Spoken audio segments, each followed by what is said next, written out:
हाँ जी, तो CA intermediate वालों तुम मानोगे नहीं, आप काफी सारे बच्चे मुझे कमेंट करके बोल रहे हैं कि सर पूरा पेपर एनालाइज मत कराओ, लॉ के बारे में हमें कुछ नहीं पता, आप बस एमसीक्यू सॉल्यूशन बता दो, एमसीक्यू करेक्ट करा दो, बस बात खत्म हो गई। मैसेज, व्हाट्सएप कॉल, अलग अलग नालायकों ने तंग कर दिया, तो बच्चों के सामने मेरी एक ना चली। वैसे मैं सोच रहा था कि ये सॉल्यूशन नहीं लाऊंगा, आपका अगला पेपर खराब हो सकता है, लेकिन बच्चे कह रहे थे हम तैयारी ही नहीं करेंगे, आप कैसे नहीं लाओगे। तो अगर आप इस चैनल पर नए हैं तो चैनल को कर लीजिएगा सब्सक्राइब और वीडियो को कर दीजिएगा लाइक।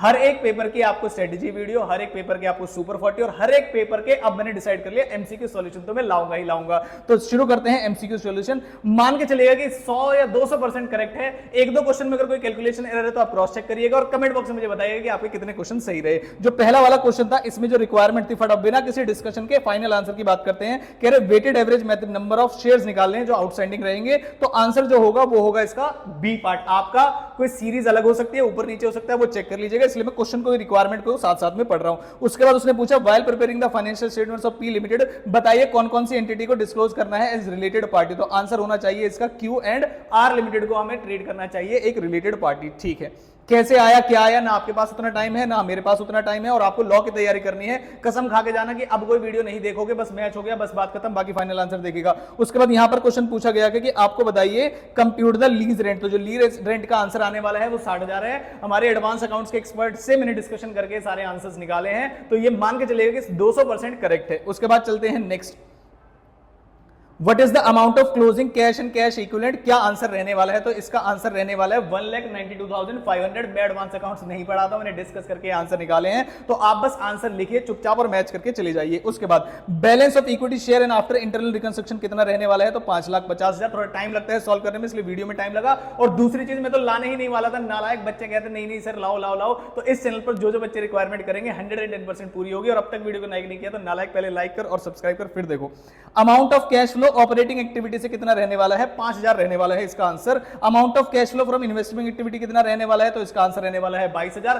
प्रॉपर मतलब मैं तो एग्जाम सेंटर पे भी बच्चों से मिलके आया था, तो उन्होंने बोला था एमसीक्यूज जैसा हम सोच के जाया करते थे, एक क्वेश्चन एमसीक्यू अगला क्वेश्चन एमसीक्यू, ऐसे नहीं आते। अब बस केस बेस्ड आते हैं कि एक पूरी केस स्टडी, मतलब एक बड़ा क्वेश्चन देंगे आपको, सॉल्व आपको तब भी पूरा ही करना पड़ेगा। ठीक है, उसके बाद नेक्स्ट आते हैं। Fix assets held for sale will be classified है। तो ये तो आसान था, ये आपको पता ही होगा, करंट असेट माना जाता है इसको, तो इसमें तो कोई दिक्कत वाली बातें है नहीं।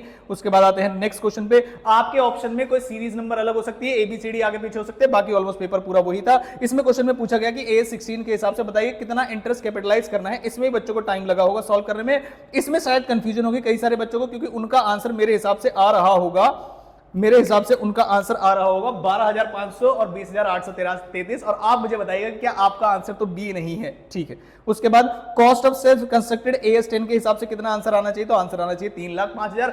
जिसमें आपके दूसरा आंसर आ सकता है मैं बता के चल रहा हूं आपको, बाकी जो आंसर है वो 100% करेक्ट है। उसके बाद क्वेश्चन आया इंसॉल्वेंसी शीतल इंटरप्राइजेस वाला, जिसमें क्वेश्चन पूछा है कि AS4 के हिसाब से ट्रीटमेंट बताइए क्या होगा। तो ट्रीटमेंट वाला आंसर होगा बी, जिसमें आपको एडजस्टमेंट करना पड़ेगा, प्रोविजन 3,750 का बनाना पड़ेगा 31 मार्च 2024 के लिए। क्या मैं आ गया? नहीं, मुझे लगता है वाईफाई अटक गया है क्वेश्चन नंबर 13 पर, और मैं मेरे सामने है क्वेश्चन नंबर 13 नहीं है, मतलब 12 पर अटक गया है वाईफाई को।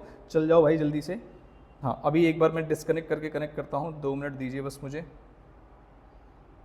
चल जाओ भाई, अब 1 सेकंड दो बस मुझे, जल्दीबाजी में नालायक सब चीज़ें। चलो चलो चलो चलो भाई, डिस्कनेक्ट क्यों हो गए तुम?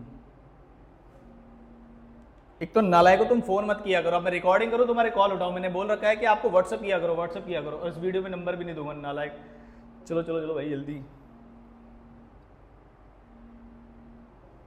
उसको पाप लगेगा उस बच्चे को जो एमसीक्यू सॉल्यूशन देखने के बाद भी कॉल करेगा। ठीक है, ध्यान रखना। और लॉ के लिए सारी चीजें डाल चुका हूं मैं, आपकी इंपॉर्टेंट रिवीजन बुलेट सीरीज लेके आ रहा हूं मैं आपको, सीधे सीधे बढ़िया बढ़िया नोट्स भी आपको उसके अंदर प्रोवाइड करूंगा, तो देखते रहिएगा, हर एक चैप्टर का मजा आ जाएगा आपको इस पेपर में। तो मैं जो क्वेश्चन बता रहा था वो क्वेश्चन नंबर 13 था, जिसमें जो आंसर होने वाला है वो बी आंसर होने वाला है। उसके बाद उन्होंने बोला बताइए AS9 के हिसाब से रेवेन्यू रिकॉग्निशन को कितनी रेवेन्यू रिकॉग्नाइज करनी चाहिए। तो इसका जो आंसर है 14th क्वेश्चन का वो है आपका 23,50,000। फिर है आपका final MCQ, what will be the treatment of legal cost and claim for legal action comments बताइए कितनी कॉस्ट होने वाली है। तो जो सबसे बड़ा वाला ऑप्शन है वही इसका आंसर है कि पहले आपको प्रोविजन बनाना पड़ेगा 45,000 रुपए का, फिर आपको कंटीजेंट लायबिलिटी दिखानी पड़ेगी 5 लाख रुपए की। तो ये सॉल्यूशन मैंने नहीं की है, अपने एडवांस अकाउंट्स के एक्सपर्ट टीचर से यहां पर कराए हैं मैंने सॉल्यूशन बिठा के। और दूसरी चीज, ये क्वेश्चन आप मान के चलेगा 100% करेक्ट हो गए। एक ही क्वेश्चन में मुझे लगता है जिसमें बच्चों का दूसरा आंसर आ रहा होगा, वो मैंने बच्चों को बता दिया था। क्वेश्चन नंबर 9 पे मुझे लगता है आपका बी आंसर आ रहा होगा। ये बिल्कुल वीडियो कर देते हैं आप खत्म, अब कोई बात नहीं करेगा।